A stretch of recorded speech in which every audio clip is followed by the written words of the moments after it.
Okay, so it's finally time to fill you guys in. So a few weeks ago, we were doing our renovations, and when Chase went into the bathroom, it was downpouring all day. The bathroom in the garage had actually completely flooded. Long story short, we realized we opened up the bathroom and there's a puddle on the ground. And we realized the vent itself is angled.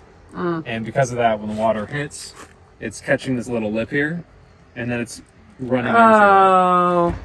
So basically, Chase needs to install an entire new system for the exterior and reinstall the vent hose and all the things like that. So we had somebody else do it before, which obviously looked like it just didn't work out. That's okay, mistakes happen. So we are now doing it ourselves. Well, I'm really not, I'm just hanging out. But my father-in-law and Chase are going to take care of it, and they're going to walk you through all the things they did. So if you have to install your own dryer vent, here's the video for you. All right, option one. We've got this 1 unit vent with its own built-in flap. Only has 4 screw holes, which is the positive, but will sit on the trim. Option 2, built-in flap, 4 screw holes plus 2 more 6 screw holes. So we'll see. All right, so I think what we're gonna do is use this 1 unit. It's solid, it's 1 piece. It's got a built-in flap inside there. There's no extra drilling necessary, which is huge. We already have 4 holes drilled. The other one requires to put 6 new ones in because none of them line up. It's classic. So, I think this will be the best option. The problem is when it's flush up against there, it's at an angle, leaving a gap. So we're gonna need to either fill that gap or cut in the bottom a little bit. I don't think that's an option. So we're just gonna get a gasket essentially to fill in the distance in between there. Figure it out. Okay, so we've got this here. The issue is now we've got a gap. It's flush on the top, gap on the bottom. So we're just going to fill in the gap with a little adhesive RB sealant. Let that create a barrier here. And then on the inside of this actual tubing, to create the full protectant on the inside to hold the pipe up, we'll just use some great stuff. What is it? Insulating foam sealant. And I think that should be good. Window and door, we're using that because it doesn't expand as much. Compared to like the piping one, it's gonna expand a lot and possibly cause an issue with pushing this away from the side of the RV. If it accidentally gets inside this crevice and then expands outward. But I think that should work. That's a little, we need a longer screw. Yeah. Only goes in about that far. So we need new screws. Because these screws are from the old unit.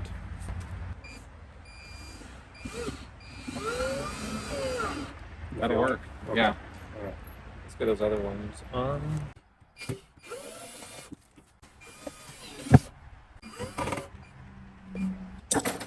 All right, so let me get that silicone ready because you want to pre-tap the hole with the silicone.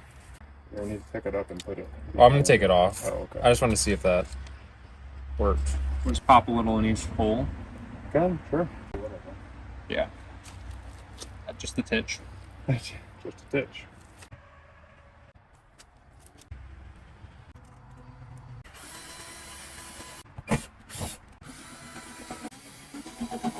That's not a big gap. No.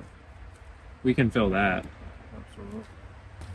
All right, so now we'll just fill in a little crack there with a little sealer, let that dry, and then come back with spray foam on the inside.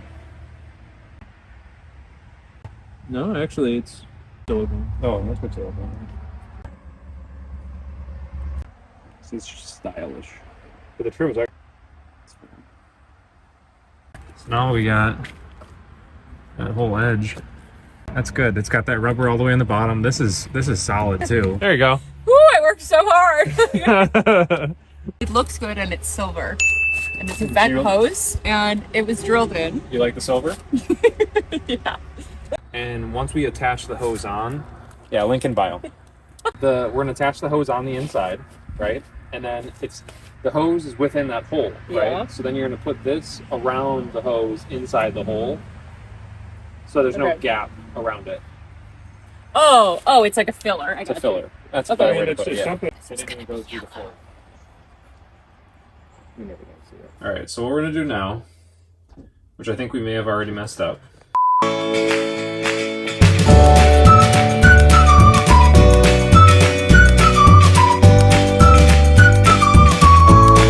I can do it. I just gotta hug the toilet this whole time. Oh, perfect. It's like your 21st birthday again.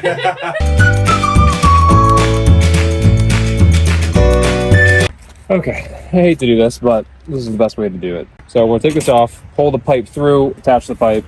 All right, so yeah, there we go. Got that top clamp. Where's that other one? Pop it right through there. There's one hook. Okay, so now we're good. Now we've got them hooked.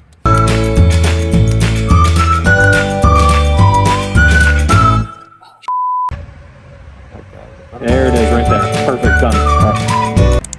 All right, let's try this again.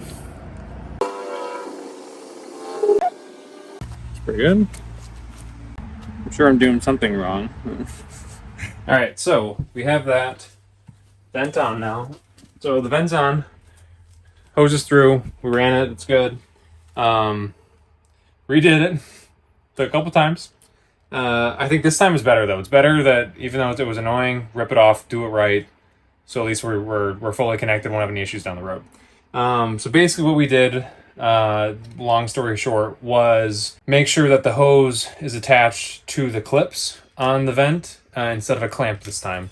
The last unit we had was a clamp, so it came with all the items necessary for that. But this time, all we needed to do, because the tube was shorter, it was flush against the wall, clamp wouldn't fit over it properly to get inside. So basically what we did is run, take the whole unit off, run the hose through the wall on the outside, clamp it out there properly, and then put it back flush, reseal it.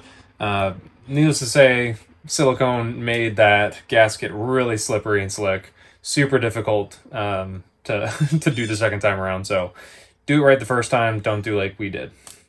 Now all that's left is put the faceplate on.